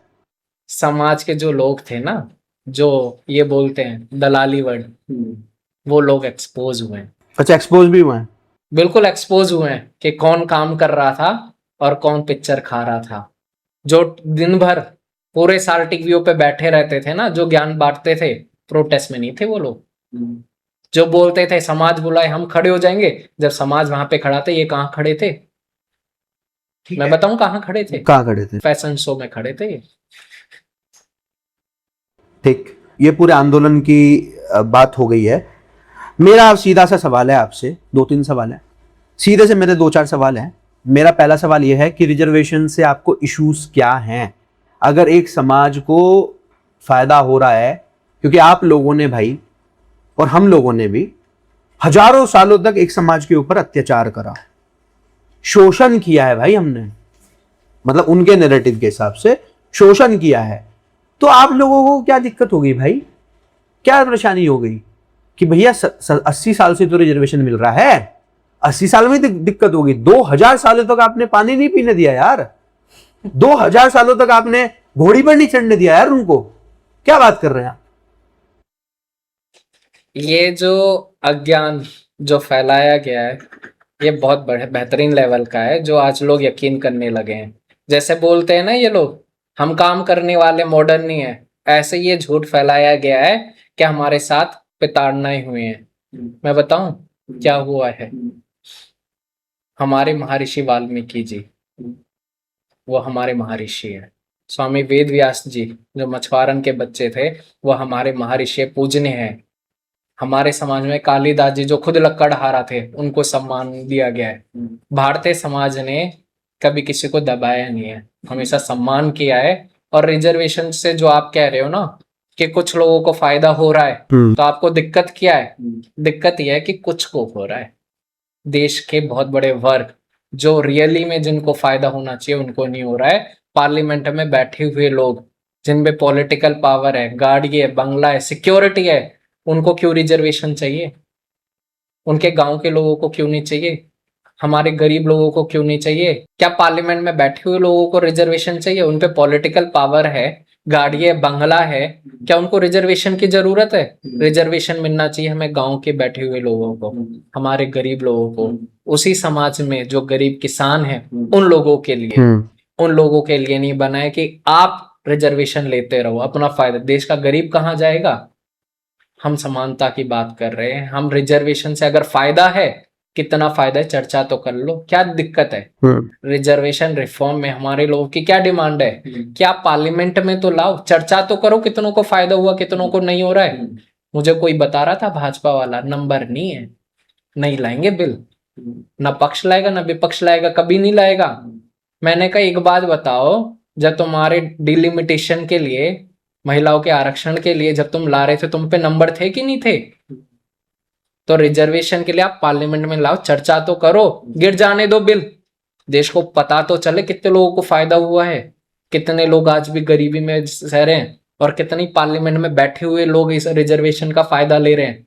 तो हम चाहते हैं रिजर्वेशन में भारत के सभी लोगों को फायदा हो। ये बोलते हैं कि प्रताड़ना ही हुए, जातिवादी करते हैं, हम जातिवाद नहीं करते, हम भारतीयवाद करते हैं, और ये भारतीयवाद का ही ये प्रोटेस्ट है, रिजर्वेशन रिफॉर्म। वहीं पर आप एसटी एसटी एक्ट के खिलाफ है। वो एक्ट उनको सुरक्षा, उनका सुरक्षा कवच है, और मोदी जी ने 2018 में उसको और मजबूत करा है। तो आपको एसटी एसटी एक्ट से भी दिक्कत है भाई, क्यों? एक बात बताइए, क्या सुरक्षा सिर्फ एक ही लोगों को चाहिए? भारत की महिलाओं को नहीं चाहिए? बच्चों को नहीं चाहिए सुरक्षा? और सुरक्षा क्या जाति देख के दी जानी चाहिए? उनको 12 लाख रुपए, 20 लाख रुपए, 25 लाख रुपए दिए जाने चाहिए? आप ये सुरक्षा प्रदान कर रहे हो, या आप उनको पैसे बांटने के हथियार कर रहे हो? आप ये पैसे देने की स्कीम कर रहे हो, क्या कर रहे हो? जब कोर्ट ने बोला है, इनको कोर्ट ने बोला है कि इसमें 70 से 90% केस, मैं तो बोलता हूं जो कोर्ट ने बोला एग्जैक्टली नंबर, 99% केस फॉल्स है। कोर्ट ने बोला है कि ऑलमोस्ट सारे केस फ्रॉड है, इसमें पैसे की उगवाई टाइप, ये बोलना चाह रहे हैं? बिल्कुल बिल्कुल बिल्कुल। देश में आज जो सुरक्षा की बात करो ना, सुरक्षा नहीं, प्रताड़ना के लॉ बने हुए हैं ये देश में। और आप बात करोगे ना किसी गरीब से कि तुमको प्रताड़ना के लॉ बने हुए हैं, कांप जाता है जी। उस पे बिना आरोप सिद्ध हुए उसे जेल में डाल देते हैं, उसको दिखाते हैं कि ये कितना जातिवादी व्यक्ति है। इतना झूठा फैलाया जाता है। इनके लोग पार्लियामेंट में बैठे हुए अमीर लोग जो खुद रिजर्वेशन खा रहे हैं, जो खुद अपने समाज के लोगों को दबा रहे हैं, वो दूसरे गरीब व्यक्ति को बोल रहे हैं कि इसने समाज के लोगों को दबाया। अरे शर्म आनी चाहिए ऐसे नियमों पे, ऐसी सरकारों पे। नहीं, नियम क्या है? नियम तो मैंने जो पढ़ा है, नियम बस इतना ही तो है कि अगर आप किसी दलित भाई को दलित बोल देते हैं, सिर्फ दलित से ही संबोधित कर देते हैं, या फिर कुछ और अनेकों नाम आजकल लेते हैं, गलत है जो ऐसे किसी को बोलना, पर अगर बोल देते हैं तो उसकी जाति का नाम ले लेते हैं, तो आपके ऊपर एसटी एसटी एक्ट लगेगा। देश के सबसे वो बात, आप किसी की जाति भी पूछ रहे हो ना, गलत कर रहे हो। देश में आप किसी के राइट नहीं रखते हो जाति पूछना। क्यों पूछना है जी जाति? जो जाति पूछता है गलत करता है, इसका मतलब वो दिखाने की कोशिश कर रहा है कि भैया आप नीचे हो मैं ऊपर हूं, इसलिए जाति पूछ रहा है। ठीक है, सही बात है। मोदी सरकार जाति पूछ रही है, कास्ट सेंसस ये पूछ रही है जातियां। तो कास्ट सेंसस कराना है आपके हिसाब से? बिल्कुल। कैसे? ये बोल रहा है कोई व्यक्ति, हमें सुनने में आया है कि जाति कास्ट सेंसस से पता चलेगा कितनी जातियों को फायदा हुआ है, कितनों को नहीं हुआ है। अरे तुम्हें ये क्यों पता करना है? ये पूछो कितने भारतीय स्कूल गए हैं कि नहीं गए हैं, कितने भारतीयों को हॉस्पिटल में इलाज मिल रहा है कि नहीं मिल रहा है, कितने भारतीयों को 2 पल का खाना मिल रहा है कि नहीं मिल रहा है। भाई आप यूजीसी के भी खिलाफ हैं, यूजीसी पे भी आपने जैसे थोड़ी देर पहले कहा कि आपने आंदोलन वगैरह करे हैं। क्या भाई, आप तो सब चीजों के खिलाफ हैं। उनको जीने देंगे नहीं जीने देंगे भाई सामने वाले को। यूजीसी इतनी अच्छा कानून है यार, आप इतना बढ़िया कानून लॉन्च करा मोदी जी की सरकार ने, ये जो कानून शायद एसटी एसटी एक्ट से ज्यादा खतरनाक हो जाएगा। अभी तो वो होल्ड पर है, पर वो जिस दिन लॉन्च होगा तो एसटी एसटी एक्ट तो कुछ भी हथियार नहीं है जो यूजीसी होगा। क्या बात कर रहे हैं यार आप? आपको सच बात बताऊं, जनरल समाज देश का 3rd क्लास सिटीजन बन के रह चुका है। 3rd class citizen? हाँ जी। कैसे? ये तो इन्होंने प्रबंध किया है कि जनरल समाज कॉलेज और स्कूल में भी ना पढ़ सके। ना पढ़ सके। अगर कोई बालक दूसरे जिस लड़की को पसंद कर रहा है अगर उसको प्रपोज कर दे तो लड़की मना कर दे, उस पर यूजीसी के तहत बाहर करवा दिया जाएगा। अरे ऐसे थोड़ी होता है, ऐसे थोड़ी होता है। कॉलेजों में आजकल यही हो रहा है। जब SC/ST एक्ट का मिसयूज हो रहा है, सरकार कैसे इंश्योर करेगी इन चीजों का मिसयूज नहीं होगा? इन्होंने तो ऐसे ऐसे लॉ बना दिए हैं जहां सिर्फ गरीब को ही प्रताड़ित किया जाएगा, हमारे बच्चों को स्कूल कॉलेज पढ़ने भी नहीं दिया जाएगा। और ये जो थर्ड ग्रेड सिटीजन है, आप यकीन नहीं करोगे, ये बोलते हैं ये संविधान के रखवाले हैं। संविधान कहता है देश का नागरिक कहीं भी चुनाव लड़ सकता है, लेकिन आपको एक बात बताऊं, 130 सीटों पे सामान्य वर्ग चुनाव नहीं लड़ सकता है। आप लोगों को पॉलिसी बनाने से भी रोक रहे हैं, ये आपको पार्लियामेंट में जाने से भी रोक रहे हैं, तो इसको थर्ड ग्रेड सिटीजन ना बोलूं तो मैं क्या बोलूं? बात तो आपने सही कही है, क्योंकि डेटा तो यही बता रहा है कि इस देश में जीसीज थर्ड ग्रेड सिटीजन्स हैं, और इस वजह से अगर डेटा निकाला जाए और छाना जाए तो सबसे ज्यादा विदेश जाने वाले जर्नल लोग हैं। आपने बिल्कुल सही बात कही। जब मैं कॉलेज पढ़ रहा था ना, 2000 किलोमीटर दूर, आपको काम भी करना है, आपको पढ़ना भी है, आपके समाज के लिए कार्य करना है, तो आप अपने अगल बगल वाले को पढ़ा रहे हो, और जब आप बिस्तर पे जा रहे हो ना, तो आप सोच रहे हो काश मैया का हाथ सिर पे होता। आज जीसीस देश में कमाने की हालत में नहीं है, उनको देश से बाहर भेजा जा रहा है, और वो 60-70 साल के अपने माता पिता को देश में छोड़ने जा रहा है। क्यों? क्योंकि उनको 2 पल का खाना दे सके, क्योंकि ये सरकार आपको खाना भी जातियां देख के बंटवाती है जी, इसलिए बाहर जाना पड़ रहा है। कोई खुशी से नहीं जा रहा है, ये जनरल समाज को, इसलिए मैंने बोला कि थर्ड ग्रेड सिटीजन बनाने का काम किया जा रहा है। तो भाई मैं आपको यहाँ पे रोकना चाहता हूँ। जी भाई बताओ। यूजीसी क्यों आया ये भी मैं आपको यहाँ पे बताना चाहता हूँ कि हैदराबाद में जो रोहित वेमुल्ला था, उसके कुछ डिस्प्यूट थे, कुछ अम्बेडकर एसोसिएशन से जुड़ा हुआ पॉलिटिकल व्यक्ति था। और जब आप पॉलिटिकल्स में होते हो ना, आपका इतिहास खुलता है। और जब कुछ चीजें उसमें सामने आई थी कि SC/ST सर्टिफिकेट था कुछ, और ये OBC था एक्चुअली में। मतलब इसने कॉलेज में, मैंने भी जो पढ़ा है, शायद SC/ST सर्टिफिकेट बनवा रखा था, उससे एडमिशन लिया था इसने। अपने समाज के लोगों का हक खाना गलत है। जो गरीब व्यक्ति है उसको उसका हक मिलना चाहिए, और शायद जब कोई पॉलिटिकल व्यक्ति अपने समाज के गरीब लोगों का हक खाता है तो वो अपने आप को बचाए कुछ भी करता है। और सरकार को लगा कि ये जो कहानी गढ़ी गई उसके हिसाब से कि भैया क्या है, फलाना है, ढिकाना। क्या थी कहानी कि AVP के छात्र ने, क्या था पूरा? इतना तो मैं जानना नहीं चाहूंगा। इसमें यह है कि भैया की प्रताड़ित किया गया, पानी दिया नहीं गया, फलाना जाति इधर, सब गलत है जी। OBC का व्यक्ति था, अलग पिक्चर दिखाई गई। और अगर देश में ये चीजें रोकनी है तो आप सबके लिए करो। और सरकार जब खुद जातियां पूछ रही है UGC गाइडलाइन, तो पहले सरकार पे ठोकना चाहिए जी। तो ये जो UGC गाइडलाइन है, इसका जो बैकग्राउंड भी करोगे, जो बेसिस है, बेसिक गलत है, बेसिक गलत है। ये महल बना रहे हैं जिसका कोई बेस ही नहीं है, और इसका धराशायी होना तय है। और सवर्ण समाज ने ये डिसाइड कर लिया है, ना UGC एक्ट रहेगा, ना रोहित वेमुल्ला एक्ट रहेगा, और भारत के जो डेवलप भारत है उसमें रिजर्वेशन नाम का शब्द भी नहीं होगा। ठीक है, वहीं पर अब अंतिम फेज पर हैं हम इस पॉडकास्ट के, और लास्ट 2-3 सवाल हो रहे हैं कि फ्यूचर प्लानिंग, नेक्स्ट प्लानिंग्स क्या हैं? आप भी क्या आंदोलन करने वाले हैं? क्या है पार्टी को लेकर, क्या है, क्या सोच रहे हैं? हमारी पार्टी, जैसे मैंने बताया, हमारी लाखों की संख्या में मेंबर बन चुके हैं। हम जनरल असेंबली मुंबई में अनाउंस करा हुआ था, और अच्छा, जनरल असेंबली जो हमारे रजिस्टर्ड लोग हैं उनसे मिलके संगठन शहर बाई शहर बनाने का हमारा बंदोबस्त था।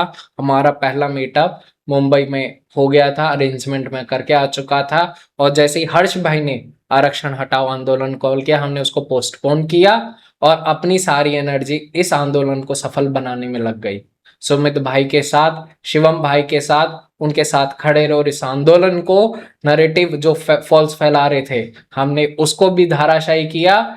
ये जो पिक्चर चमकाने वाले लोग आए थे, मूवमेंट को ऐसे लोगों से भी बचाने का काम किया और इसको आगे ले गए। तो अब हम जनरल असेंबली देश भर में ऑर्गेनाइज करेंगे, संगठन बनाएंगे और आप देखना एक दिन पूरा जनरल समाज एक साथ देश में क्रांति की नई शुरुआत करेगा। ठीक है, ठीक है।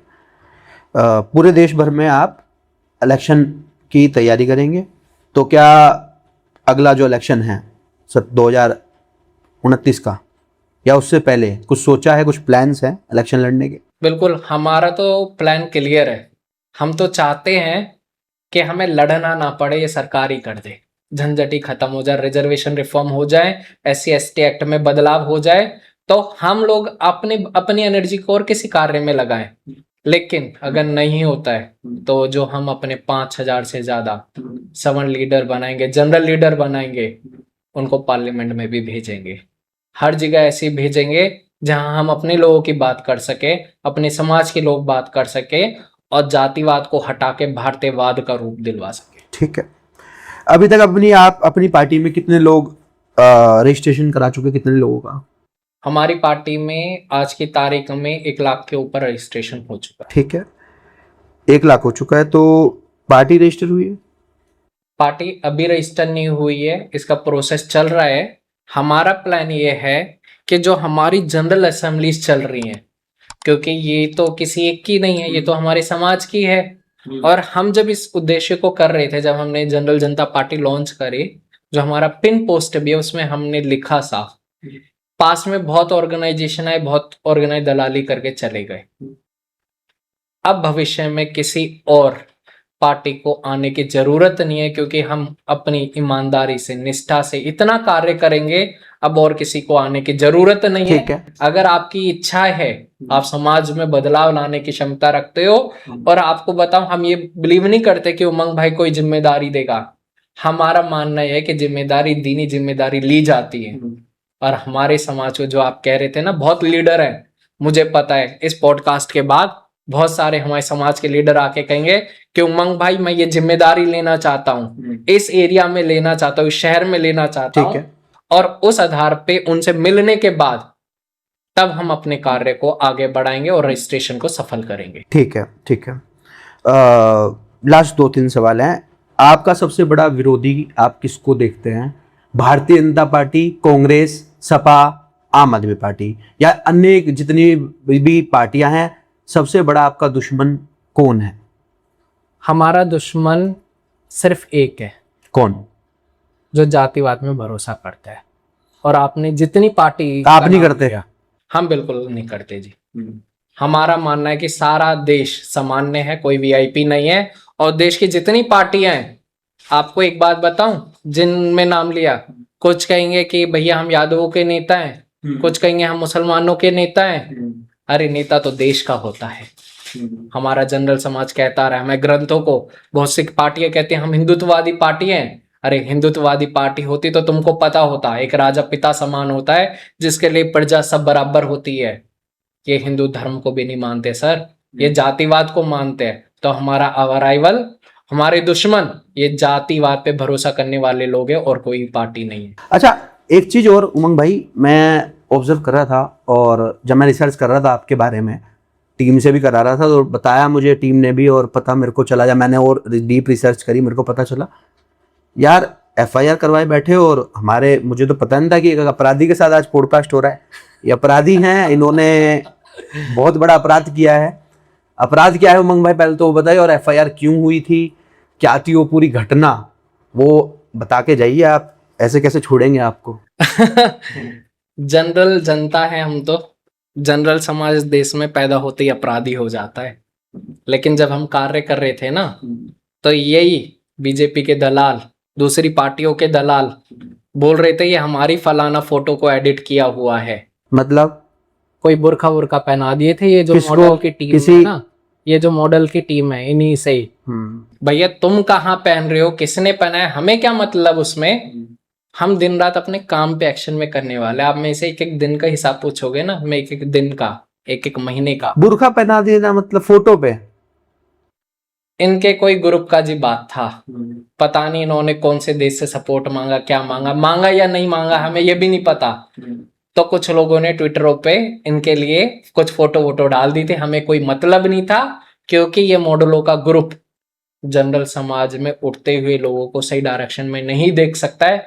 इनको लगा, भाजपा के दलालों को लगा कि ये उमंग, ये जनरल जनता party, GC movement, reservation reform वाले लोग देश में लोगों को अवेयर करने की कोशिश कर रहे हैं, इन्होंने हमें रोकने के लिए ये षड्यंत्र रचा। और मैं आपको एक बात बताऊं, हम तो सोच के आए थे कि SC/ST एक्ट लगेगा, कोई झूठे केस में कुछ करेगा, लेकिन हमें क्या पता था बीजेपी के और दूसरी पार्टियों के दलाल हमको रोकने के लिए ऐसी हरकत करेंगे। ठीक है, ठीक है। तो काफ़ी अच्छा लगा आपसे बात करके, काफ़ी अच्छी चर्चा हुई, और आपसे हम उम्मीद करेंगे कि आप ऐसी जर्नल की बात, स्वर्णों की बात लगातार करते रहेंगे और अपनी इस लड़ाई को रोकेंगे नहीं किसी भी कीमत पर, चाहे परिस्थिति कुछ भी आ जाए, कितने से कितने कठिन परिस्थिति हो या फिर कितने से कितने बड़ा पद मिल जाए, जर्नल की बात, स्वर्णों की बात आप करनी नहीं छोड़ेंगे, लगातार लड़ाई लड़ेंगे। अंत में आप क्या मैसेज देना चाहते हैं वो दीजिए।